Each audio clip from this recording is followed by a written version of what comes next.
Bienvenue au Festival français 2026. On va partir à la rencontre des participants. Venez.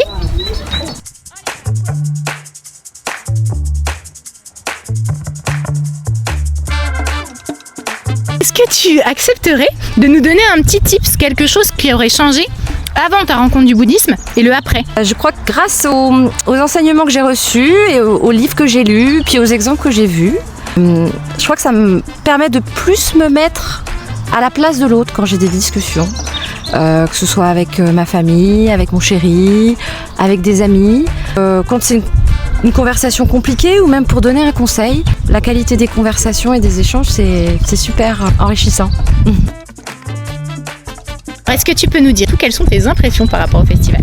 Ma première fois ici, à Kadampa. Super, et tu viens d'où? Moi je suis colombien.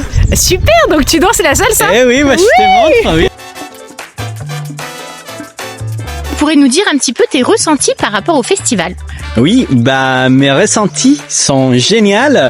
Avant d'arriver ici, j'arrivais pas trop à me concentrer sur la méditation et depuis que je suis là, je arrive plus à le faire, donc je suis très content d'être là.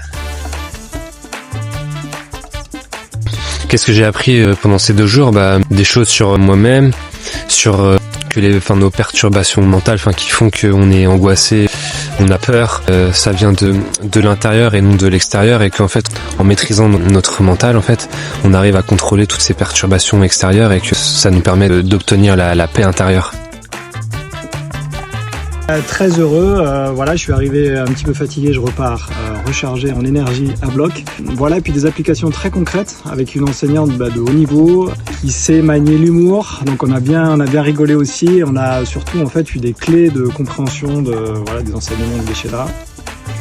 Et n'oubliez pas, le prochain grand rassemblement de la famille Kadampa a lieu cet été au centre de Manjushri en Angleterre, du 24 juillet au 8 août. À bientôt!